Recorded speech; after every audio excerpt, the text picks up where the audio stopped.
السلام علیکم ورحمۃ اللہ تعالی وبرکاتہ۔ نحمده ونصلي ونسلم على رسوله الكريم اما بعد فاعوذ باللہ من الشیطان الرجیم بسم اللہ الرحمن الرحیم رضی اللہ عنکم ورضوا عنہ صدق اللہ العظیم۔ آئیے ہم اور آپ سب سے پہلے حضور سرور کائنات فخر موجودات باعث تخلیق کائنات احمد مجتبی محمد مصطفیٰ صلی اللہ علیہ وسلم کی مقدس بارگاہ میں درود و سلام کا ہدیہ پیش کریں اور پڑھیں اللہم صلی علی سیدنا و مولانا محمد معدن الجود والکرم وآلہ الکرام وابنہ الکریم وبارک وسلم صلاۃ و سلاما علیک یا رسول اللہ صلی اللہ تعالی علیہ وسلم۔ عزیزان ملت اسلامیہ، آج ہم انشاءاللہ تبارک و تعالی حضرت امیر معاویہ رضی اللہ تعالیٰ عنہ کا تذکرہ کریں گے، کیونکہ آپ کے وصال کی تاریخ 22 رجب المرجب ہے مشہور قول کے مطابق، ورنہ آپ کی تاریخ وصال میں بڑا اختلاف ہے۔ بعض لوگوں نے 4 رجب بتائی ہے، بعض لوگوں نے 26 بتائی، بعض لوگوں نے 15 رجب بتائی ہے، بعض لوگوں نے 1 رجب بتائی ہے، لیکن 22 کا جو قول ہے یہ زیادہ مشہور ہے۔ اسی مناسبت سے آج ہم انشاءاللہ تبارک و تعالی صحابی رسول کاتب وحی حضرت سیدنا امیر معاویہ رضی اللہ تعالیٰ عنہ کا ذکر خیر کریں گے۔ حضرت امیر معاویہ رضی اللہ تعالیٰ عنہ کا نام معاویہ ہے۔ 20 سے زیادہ صحابہ کرام کے نام معاویہ تھے اور ان کے والد کے نام کے ساتھ ان کا ذکر کیا جاتا ہے، لیکن جہاں پہ صرف معاویہ بولا جائے یا امیر معاویہ بولا جائے تو وہاں حضرت امیر معاویہ رضی اللہ تعالیٰ عنہ کی ذات ہی مراد ہوتی ہے۔ حضرت امیر معاویہ رضی اللہ تعالیٰ عنہ کی کنیت ابو عبد الرحمن ہے اور آپ کے والد ماجد ابو سفیان۔ اب دیکھیں کہ حضرت امیر معاویہ رضی اللہ تعالیٰ عنہ نبی پاک صلی اللہ علیہ وسلم سے نسبی تعلق بھی رکھتے ہیں۔ آپ کا شجرہ نسب والد کی طرف سے بھی اور والدہ کی طرف سے عبد مناف پر جا کر رسول پاک صلی اللہ علیہ وسلم کے شجرہ نسب سے مل جاتا ہے۔ حضور پاک صلی اللہ علیہ وسلم کا شجرہ نسب کیا ہے؟ محمد ابن عبداللہ ابن عبد المطلب ابن ہاشم ابن عبد مناف۔ یہاں پر عبد مناف کا نام آیا۔ حضرت امیر معاویہ رضی اللہ تعالیٰ عنہ کا بھی سلسلہ نسب دیکھیں، والد کی طرف سے کیسا ہے؟ معاویہ ابن ابو سفیان صخر بن حرب بن امیہ بن عبد شمس بن عبد مناف۔ یہ عبد مناف پہ پہنچے، وہاں جا کر مل گیا۔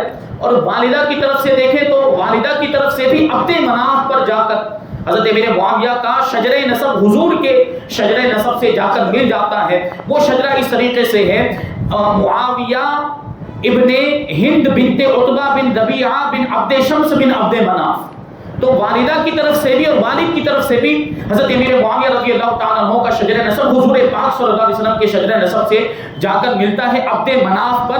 یہ خاندانی رشتہ داری ہے نبی پاک صلی اللہ علیہ وسلم کے ساتھ حضرت امیر معاویہ رضی اللہ تعالیٰ عنہ کی، خاندان بھی ملتا ہے۔ اور پھر دیکھیں سسرالی رشتہ بھی موجود ہے۔ حضرت امیر معاویہ رضی اللہ تعالیٰ عنہ حضور پاک صلی اللہ علیہ وسلم کی برادر نسبتی ہیں۔ مطلب کیا ہوتا ہے؟ جس کو ہم اپنی زبان میں سالہ کہتے ہیں، کیونکہ حضرت امیر معاویہ رضی اللہ تعالیٰ عنہ کی بہن ہمشیرہ حضرت بی بی ام حبیبہ رضی اللہ تعالیٰ عنہ یہ حضور پاک صلی اللہ علیہ وسلم کے نکاح میں تھی، آپ کی ازواج مطہرات میں ان کا شمار ہوتا تھا۔ اس اعتبار سے یہاں سسرالی رشتہ بھی پایا جاتا ہے۔ حضرت امیر معاویہ رضی اللہ تعالیٰ عنہ کا حضور سے خاندانی رشتہ بھی ہے اور سسرالی رشتہ بھی ہے۔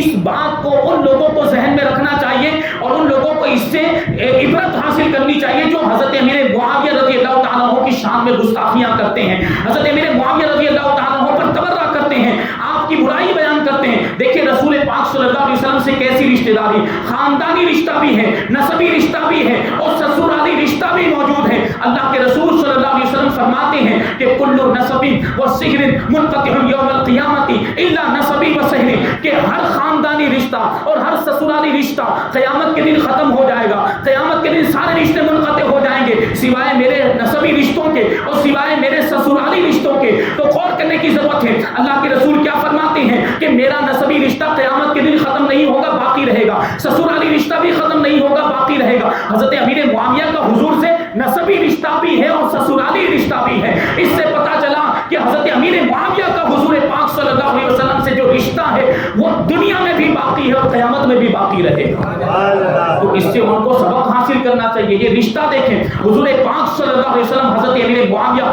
رضی اللہ تعالیٰ عنہ کی بہنوئی ہوتے ہیں. یہ رشتہ یہ سسرالی رشتہ ہے, رشتہ موجود ہے. دیکھیں اگرچہ آپ کے والدین کے اسلام لانے سے پہلے کے معاملات, اسلام لانے سے پہلے حضرت ابو سفیان نے بھی اسلام کو نقصان پہنچانے کی بڑی کوششیں کی, اور آپ کی والدہ ماجدہ حضرت ہند رضی اللہ تعالی عنہا نے بھی بہت اسلام کو نقصان پہنچانے کی کوششیں کی اسلام لانے سے پہلے. یہاں تک کہ حضرت امیر حمزہ حضور پاک صلی اللہ علیہ وسلم کے چچا جان ان کے شہید ہو جانے کے بعد ان کے جگر کو ان کے کلیجے کو حضرت ہند رضی اللہ تعالی عنہا نے چبایا تھا. لیکن اسلام جو ہے, جب آدمی اسلام قبول کر لیتا ہے تو اسلام پچھلے سارے گناہوں کو ڈھا دیا کرتا ہے. اسلام لانے کی وجہ سے پچھلے سارے گناہ معاف ہو جایا کرتے ہیں. لہٰذا پچھلے گناہوں کو یاد کر کے ان عظیم صحابہ اکرام کی شان میں گستاخی کی ہرگز اجازت نہیں ہو سکتی. یہ حضرت ابو سفیان رضی اللہ تعالیٰ عنہ ہیں اور حضرت امیر معاویہ کی والدہ ماجدہ حضرت ہند رضی اللہ تعالیٰ عنہ, یہ دونوں فتح مکہ کے دن مسلمان ہوئے. اللہ کے رسول صلی اللہ علیہ وسلم کی بارگاہ میں حاضر ہو کر کلمہ پڑھ کے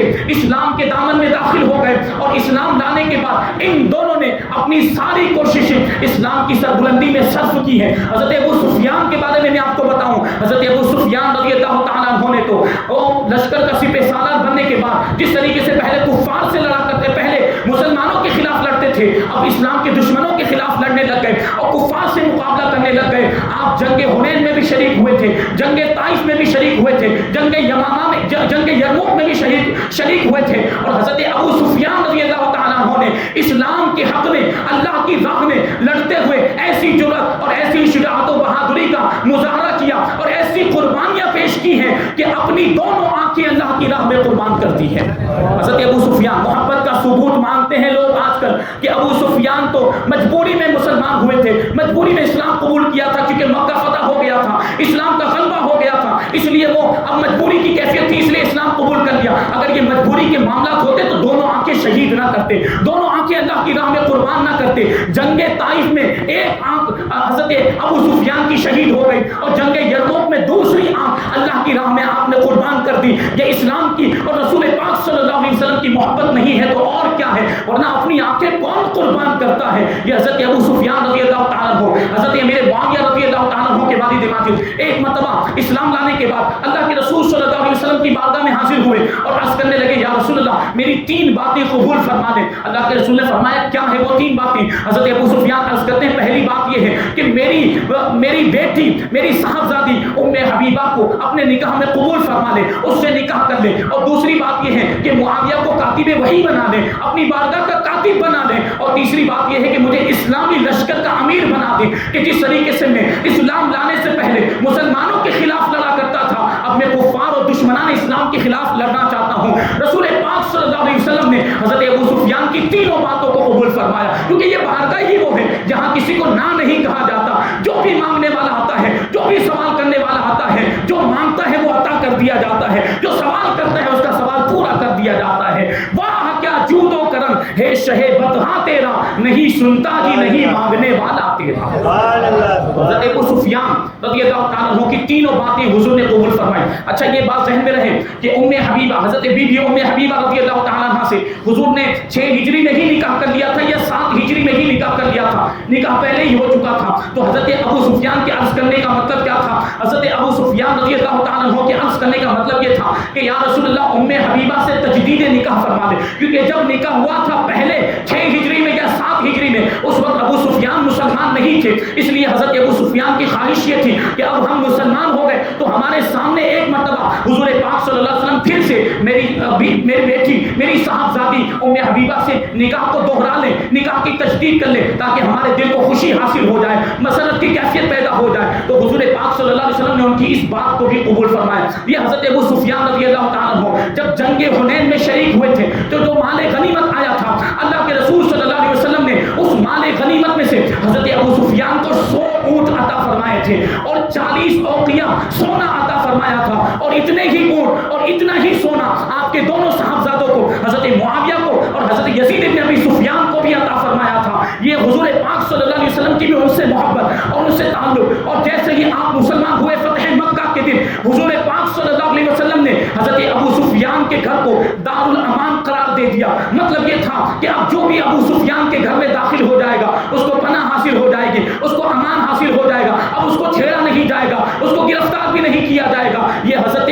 ابو سفیان رضی اللہ تعالیٰ عنہ کو امتیازی خصوصیت اللہ کے رسول کی بارگاہ سے ملی، کیونکہ آپ قریش کے سردار تھے اور قریش کے اندر آپ کا بڑا مقام و مرتبہ تھا۔ ابو جہل جب جنگ بدر میں مارا گیا تو قریش کے سارے قبیلوں نے اپنی اتفاق رائے سے ابو سفیان کو اپنا سردار بنایا تھا۔ تو اس سرداری کے جو معاملات ہوتے ہیں اور اس سرداری کی وجہ سے جو ایک ذہن بنا ہوا ہوتا ہے اس کو باقی رکھنے کے لیے اللہ کے رسول صلی اللہ علیہ وسلم نے کہ تھوڑی تسلی رہے، تھوڑا اطمینان رہے، حضرت ابو سفیان کے گھر کو دارالامان قرار دے دیا، اعلان کر دیا کہ جو بھی ابو سفیان کے گھر میں داخل ہو جائے گا اس کو امان حاصل ہوگا۔ یہ حضرت ابو سفیان حضرت امیر معاویہ رضی اللہ تعالیٰ عنہ کے والد ماجد، اور اب آپ کی والدہ ماجدہ کو دیکھیں، اسلام لانے کے بعد حضرت ہند رضی اللہ تعالیٰ عنہ نے بھی اپنی ساری کوششیں اسلام کی سربلندی کے لیے صرف کی۔ رسول پاک صلی اللہ علیہ وسلم سے سارے جہان سے بڑھ کے محبت کرنے لگ گئی تھی حضرت ہند رضی اللہ تعالیٰ عنہ، اور صحابیات میں آپ شامل ہو گئی۔ حضرت ام المؤمنین بی بی عائشہ صدیقہ رضی اللہ تعالیٰ عنہ بیان کرتی ہیں کہ حضرت ہند بن عتبہ رضی اللہ تعالیٰ عنہ حضور پاک صلی اللہ علیہ وسلم کی بارگاہ میں حاضر ہوئی اور عرض کرنے لگ گئی، یا رسول اللہ صلی اللہ تعالیٰ علیہ وسلم، اسلام لانے سے پہلے آپ کے گھر والوں سے زیادہ کسی گھر والوں کا رسوا ہونا میرے نزدیک محبوب اور پسندیدہ نہیں تھا، لیکن اب میرا حال یہ ہے اسلام لانے کے بعد یا رسول اللہ آپ کے گھر والوں سے زیادہ کسی گھر والوں کا عزت دار ہونا مجھے پسند نہیں ہے، یا رسول اللہ میں اتنی آپ سے محبت کرتی ہوں۔ یہ حضرت ہند رضی اللہ تعالیٰ عنہ حضور کی بارگاہ میں تحفے بھی بھیجا کرتی تھی، ہدیے بھی بھیجا کرتی تھی۔ ایک مرتبہ اپنی خادمہ کے ذریعے بکری کے 2 بھنے ہوئے بچے اللہ کے رسول صلی اللہ علیہ وسلم کی بارگاہ میں بھیجے۔ خادمہ آئی، اللہ کے رسول صلی اللہ علیہ وسلم وادی ابتح میں ایک خیمے کے اندر تشریف فرما تھے۔ خیمے کے باہر وہ خادمہ نے کھڑے ہو کر سلام عرض کیا، اندر آنے کی اجازت طلب کی، اجازت ملی۔ اس وقت ام المؤمنین ام سلمہ رضی اللہ تعالیٰ عنہ اور ام المؤمنین حضرت بی بی میمونہ رضی اللہ تعالیٰ عنہ اور بنو عبد المطلب کی خواتین وہاں پر حضور پاک صلی اللہ علیہ وسلم کی بارگاہ میں موجود تھی۔ وہ خادمہ آئی اور وہ تحفہ اور ہدیہ حضور پاک صلی اللہ علیہ وسلم کی بارگاہ میں پیش کیا، جو بکری کے 2 بھنے ہوئے بچے لے کر حاضر ہوئی تھی، اور عرض کیا کہ ہند نے آپ کے لیے بھیجا ہے، یا رسول اللہ قبول فرمائے۔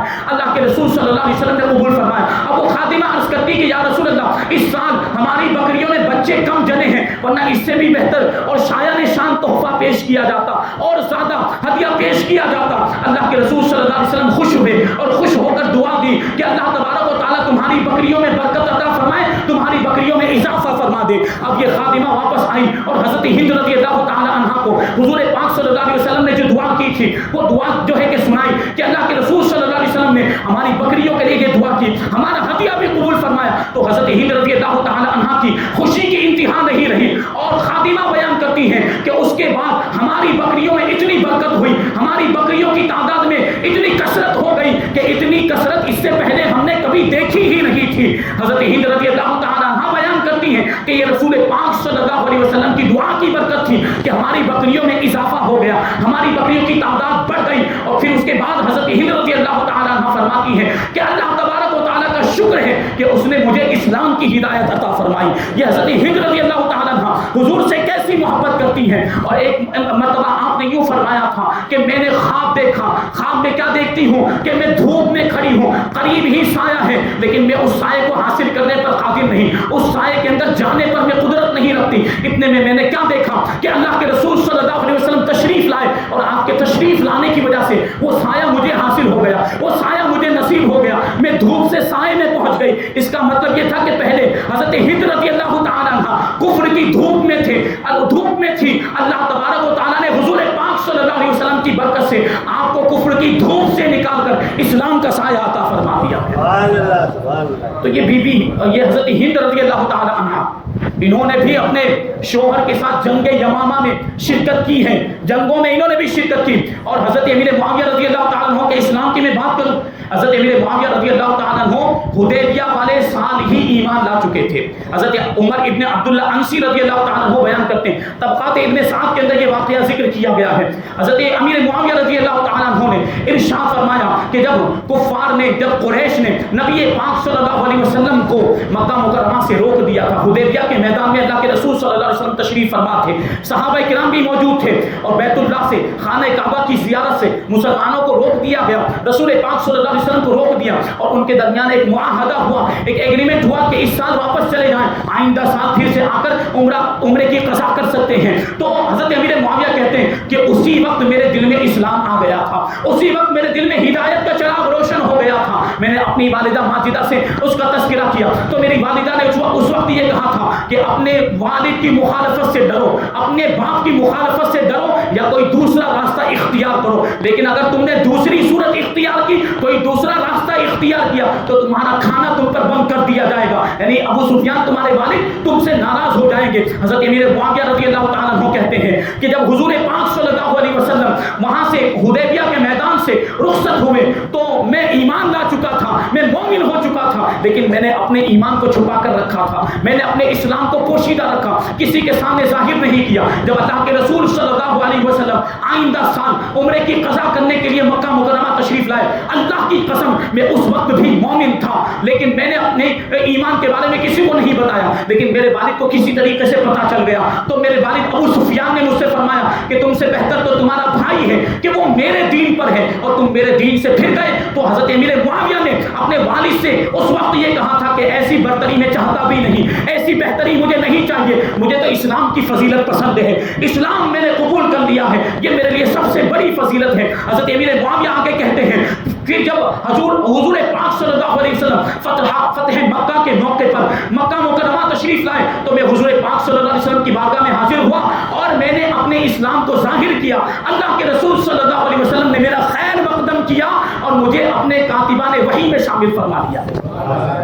یہ ایسے جلیل القدر صحابی حضرت حکیم الامت مفتی احمد یار خان نعیمی رحمۃ اللہ تعالی علیہ بیان کرتے ہیں کہ حضرت امیر معاویہ حدیبیہ والے سال ہی مسلمان ہو چکے تھے, اسلام لا چکے تھے, لیکن کفار کے ڈر سے, مشرکین کے ڈر سے آپ نے اپنے اسلام کو ظاہر نہیں کیا تھا. فتح مکہ کے دن آپ نے اپنے اسلام کو ظاہر کیا ہے. تو جن لوگوں نے یہ کہا ہے کہ آپ فتح مکہ کے دن مسلمان ہوئے, انہوں نے ظاہر کرنے کے اعتبار سے کہا, کیونکہ اسلام کو آپ نے ظاہر تو فتح مکہ کے دن ہی کیا ہے. یہ حضرت امیر معاویہ رضی اللہ تعالیٰ کاتبان وحی رسالت میں آپ کا شمار ہوتا ہے. اللہ کے رسول صلی اللہ علیہ وسلم نے آپ کو اپنی بارگاہ میں رکھ لیا تھا اور کاتبان وحی میں آپ کو شامل کر لیا. جو بھی آیتیں نازل ہوتی تھی, جو بھی سورتیں نازل ہوتی تھی, وہ صحابہ کرام جو قریب میں موجود ہوتے, جو کاتبان وحی میں شمار ہوتے, ان کو وہ آیتیں لکھنے کے لیے دی جاتی تھی. حضرت شیخ عبدالحق محدث دہلوی نے مدارج النبوہ کے اندر کاتبان وحی صحابہ کرام کے نام شمار کرائے. پہلے تو خلفائے راشدین حضرت سیدنا صدیق اکبر, حضرت فاروق اعظم, حضرت عثمان غنی, حضرت علی مرتضی رضی اللہ تعالیٰ عنہ,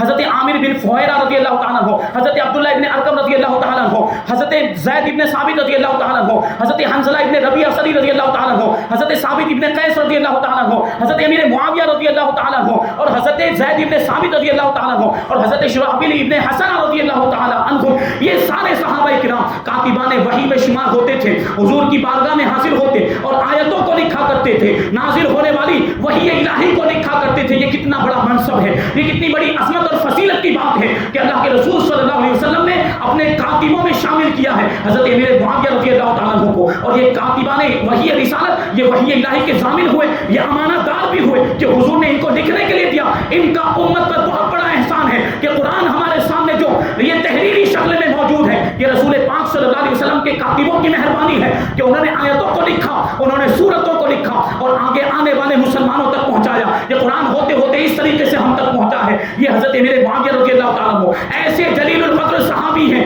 کہ آپ کا شمار کاتبان وحی میں ہوتا ہے. لوگ آج کل اس کا بھی انکار کرتے ہوئے نظر آتے ہیں اور طرح طرح کی باتیں کرتے ہوئے نظر آتے ہیں. یہ دیکھیں البدایہ والنہایہ کے اندر یہ بات لکھی ہوئی, اور شیخ عبدالحق محدث دہلوی نے بھی کاتبان وحی رسالت کو جب شمار کیا تو اس میں حضرت امیر معاویہ رضی اللہ تعالیٰ عنہ کے نام کو بھی شامل کیا. اس سے پتا چلا کہ آپ یقیناً کاتب وحی ہیں. اللہ کے رسول صلی اللہ علیہ وسلم کی بارگاہ میں آپ کو یہ منصب ملا تھا, یہ مقام و مرتبہ ملا تھا. یہ حضرت امیر معاویہ رضی اللہ تعالیٰ عنہ کی شان, اور یہ شان جو ہے اس کو پس پشت ڈال کر لوگ آج حضرت امیر معاویہ رضی اللہ تعالیٰ عنہ کی شان میں گستاخیاں کرتے ہوئے نظر آتے ہیں, تبرہ کرتے ہوئے نظر آتے ہیں. ہمارا یہ عقیدہ نہیں, ہمارا یہ مذہب نہیں. اہل سنت و جماعت کا مذہب اور عقیدہ یہ ہے کہ تمام صحابہ کرام جنتی ہیں اور تمام صحابہ کرام کا ادب و احترام ہم پر لازم اور ضروری ہے. یقیناً مولا کائنات شیر خدا حضرت علی رضی اللہ تعالیٰ عنہ فضیلت میں حضرت امیر معاویہ سے بہت بڑھ کر ہے, بہت بڑا مرتبہ ہے, بہت اونچا مقام ہے. لیکن صحابی ہونے کے اعتبار سے تو حضرت علی بھی صحابی ہیں اور حضرت امیر معاویہ بھی صحابی ہیں. اس اعتبار سے دونوں کا ادب و احترام ہم پر لازم اور ضروری ہے.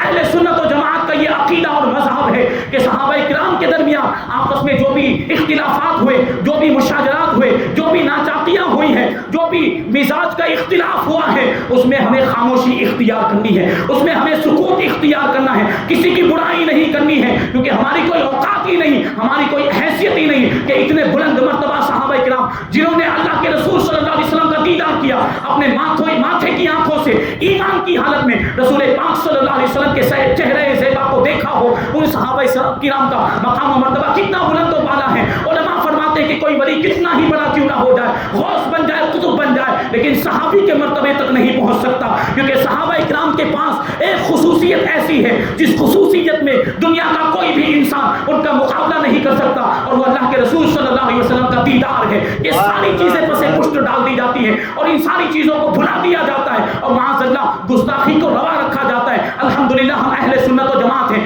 ہم اہل بیت اطہار کے بھی ماننے والے ہیں, ہم صحابہ کرام کے بھی ماننے والے, ہم اہل بیت اطہار سے بھی محبت کرتے ہیں اور ہم صحابہ کرام سے بھی محبت کرتے ہیں, اور یہی محبت ہماری نجات کا ذریعہ ہے اور یہی محبت ہمیں جنت میں لے کر جائے گی. اعلیٰ حضرت کہتے ہیں کہ اہل سنت کا ہے بیڑا پار اصحاب حضور, اہل سنت کا ہے بیڑا پار اصحاب حضور نجم ہیں اور ناؤ ہے اطرت رسول اللہ کی. ابھی اس شعر کی تشریح کروں تو بڑا لمبا ٹائم چلا جائے گا. میں عرض یہ کرنا چاہتا ہوں کہ مولا کائنات کے درمیان اور حضرت امیر معاویہ رضی اللہ تعالیٰ عنہ کے درمیان جو اختلافات ہوئے, اللہ کے رسول صلی اللہ علیہ وسلم عالم غیب ہیں, غیب کی خبریں جانتے ہیں اور غیب کی خبریں دیا کرتے ہیں. اللہ کے رسول صلی اللہ علیہ وسلم نے پہلے ہی بتا دیا تھا. ایک مرتبہ کا واقعہ حضرت عبداللہ ابن عباس رضی اللہ تعالیٰ عنہما بیان کرتے ہیں کہ میں اللہ کے رسول صلی اللہ علیہ وسلم کی بارگاہ میں موجود تھا. حضرت سیدنا صدیق اکبر بھی تھے, فاروق اعظم بھی تھے, عثمان غنی بھی تھے اور حضرت امیر معاویہ رضی اللہ تعالیٰ عنہ بھی موجود تھے کہ اتنے میں حضرت علی مرتضیٰ قدم اللہ وجہہ الکریم سامنے سے اللہ کے رسول صلی اللہ علیہ وسلم کی بارگاہ میں تشریف لانے لگے. تو اللہ کے رسول صلی اللہ علیہ وسلم نے حضرت علی کو دیکھ کر حضرت امیر معاویہ سے ارشاد فرمایا, اے معاویہ کیا تم علی سے محبت کرتے ہو؟ دیکھو یہ جو لڑانے کی کوششیں کرتے ہیں اور جو اس انداز میں پیش کرتے ہیں کہ بڑے اختلافات تھے, بڑے جھگڑے تھے, لیکن وہ سب خطائے اجتہادی کے معاملات تھے. میں عرض یہ کرنا چاہتا ہوں, اللہ کے رسول صلی اللہ علیہ وسلم نے فرمایا معاویہ کیا تم علی سے محبت کرتے ہو؟ تو حضرت امیر معاویہ رضی اللہ تعالیٰ عنہ اللہ کے رسول کی بارگاہ میں عرض کرتے ہیں, یا رسول اللہ اس ذات کی قسم جس کے سوا کوئی معبود نہیں, میں اللہ کے لیے علی سے محبت کرتا ہوں. حضرت امیر معاویہ تو علی سے ایسی محبت کرتے. پھر حضور نے کیا فرمایا؟ حضور پاک صلی اللہ علیہ وسلم نے ارشاد فرمایا کہ ان قریب تم دونوں کے درمیان آزمائش ہوگی, تم دونوں کے درمیان آزمائش ہوگی. پتہ کیا چلا کہ جو بھی اختلافات ہوئے, جو بھی مشاجرات ہوئے, یہ ایک قسم کی آزمائش تھی اور یہ ان کے لیے بھی آزمائش تھی اور بعد میں آنے والے لوگوں کے لیے بھی آزمائش تھی کہ اس کی وجہ سے راہ راست پر رہتے ہیں یا بھٹک جاتے ہیں, گمراہ ہو جاتے ہیں, صحابہ کے گستاخ بن جاتے ہیں. تو کچھ لوگ گمراہ ہو گئے اور صحابہ کرام کی شان میں گستاخیاں کرنے لگ گئے. الحمدللہ ہم اہل سنت و جماعت راہ راست پر ثابت قدم رہے. ہم نے صحابہ کرام کی شان میں گستاخیاں نہیں کی, ہم نے سکوت اختیار کیا, ہم نے خاموشی اختیار کی اور یہی نجات کا ذریعہ بھی ہے. تو اس کے بعد حضرت امیر معاویہ رضی اللہ تعالیٰ عنہ نے حضور پاک صلی اللہ علیہ وسلم کی بارگاہ میں عرض کیا, یا رسول اللہ صلی اللہ تعالیٰ علیہ وسلم, یہ تاریخ ابن عساکر کے اندر یہ روایت لکھی, لوگ حوالے مانگتے ہیں کہ حوالہ کہاں پر ہے. ابن عساکر کی تاریخ میں یہ روایت موجود ہے. حضرت امیر معاویہ نے عرض کیا, اس کے بعد کیا ہوگا یا رسول اللہ؟ یعنی میرے اور حضرت علی کے درمیان آزمائش ہوگی, تو اس کے بعد کیا معاملہ ہوگا؟ تو اللہ کے رسول صلی اللہ علیہ وسلم نے جو جملہ ارشاد فرمایا اس پر غور کرنے کی ضرورت ہے. حضور پاک صلی اللہ علیہ وسلم نے ارشاد فرمایا, اس کے بعد اللہ تبارک و تعالیٰ کی معافی, اس کی رضامندی اور جنت میں داخلہ.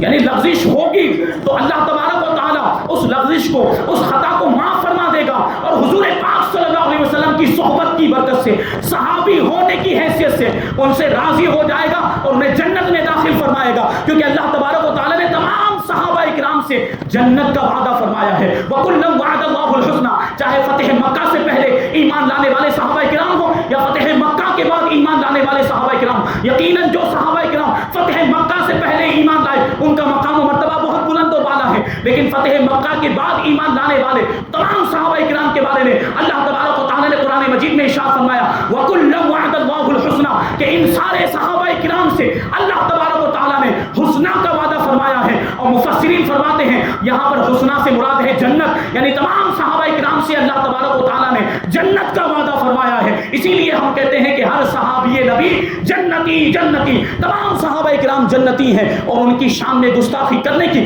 ہرگز اجازت نہیں ہے. بہرحال حضرت امیر معاویہ رضی اللہ تعالیٰ عنہ اور حضرت علی رضی اللہ تعالیٰ عنہ کے درمیان جو بھی اختلافات ہوئے، جو بھی مشاجرات ہوئے، اس کی تفصیل اگر آپ کو جاننی ہو تو ہمارا جو درس ہوا کرتا تھا سیرت مصطفیٰ کا درس، اس کا پارٹ نمبر 114 اور 115 اس میں یہ تفصیل کے ساتھ بیان کیا گیا. یوٹیوب پر جا کر ہمارے چینل پر مفتی سلیم مصباحی چینل پر وہ پلے لسٹ بنی ہوئی ہے درس سیرت مصطفیٰ، اس میں 114واں پارٹ اور 115واں پارٹ آپ جا کر ضرور ملاحظہ کریں تو آپ کے سارے شکوک و شبہات دور ہو جائیں گے. الحمدللہ جو عقیدے میں پکے ہیں ان کو تو کوئی شک ہوتا ہی نہیں ہے، لیکن کبھی کسی کے بہکاوے میں کوئی آ گیا ہو تو وہ جا کر سنیں، انشاءاللہ تبارک و تعالیٰ اس کے سارے شکوک دور ہو جائیں گے، سارے اعتراضات کے جوابات مل جائیں گے. یہ اہل سنت و جماعت کا عقیدہ ہے کہ ہمیں صحابہ کرام کا ادب و احترام کرنا ہے. ہم صحابہ کرام سے بھی محبت کرتے ہیں اور اہل بیت اطہار سے بھی محبت کرتے ہیں اور یہی ہماری نجات کا ذریعہ. اسی عقیدے پر قائم رہیں، اسی عقیدے پر قائم رہیں، انشاءاللہ تبارک و تعالیٰ یہی عقیدہ آپ کو جنت میں لے کر جائے گا. وہ صحابہ کرام جو رسول پاک صلی اللہ علیہ وسلم کے وفادار، ان کی شان میں گستاخی کیسے روا ہو سکتی ہے؟ ان کا مقام و مرتبہ تو دیکھیں. ہم اور آپ، ہمارے ماں باپ کے درمیان اگر جھگڑا ہو جائے تو بیٹے کو بیچ میں بولنے کی اجازت نہیں ہوتی. بیٹا اگر بولے تو اسے گستاخ کہا جاتا ہے، یا تو ماں کی طرف سے بولے گا یا باپ کی طرف سے بولے گا. ماں کی طرف سے بولے گا تو باپ کا گستاخ ہو گیا، باپ کی طرف سے بولے گا تو ماں کا گستاخ ہو گیا. جب بیٹے کو ماں باپ کی جھگڑے میں بیچ میں بولنے کی اجازت نہیں کیونکہ اس کا وہ مقام و مرتبہ نہیں ہوتا، تو ہم اور آپ ایک عام امتی ہیں، ہمیں صحابہ کرام کے اختلافات میں بولنے کی اجازت کیسے ہو سکتی ہے؟ ہمارا وہ مرتبہ ہی نہیں، ہماری وہ اوقات ہی نہیں، ہماری وہ حیثیت ہی نہیں کہ ان بلند مرتبہ ہستیوں کی شان میں کچھ ہم لب کشائی کریں، اپنی زبان کو کھولیں. ہرگز اس کی اجازت نہیں ہے. اس لیے خاموشی اختیار کی جائے گی، سکوت اختیار کیا جائے گا. یہی اہل سنت و جماعت کا مذہب و مسلک ہے، عقیدہ ہے. اللہ تبارک و تعالی ہمیں اسی مسلک پر قائم رکھے، اسی عقیدے پر قائم رکھے. صحابہ کی گستاخی سے بھی ہمیں محفوظ رکھے، اہل بیت اطہار کی گستاخیوں سے بھی ہمیں محفوظ رکھے. گمراہوں سے بچائے، بد مذہبوں سے بچائے، گستاخوں سے ہماری حفاظت کرے اور ایمان پر ہم سب کا خاتمہ فرمائے. وما علینا الا البلاغ. اب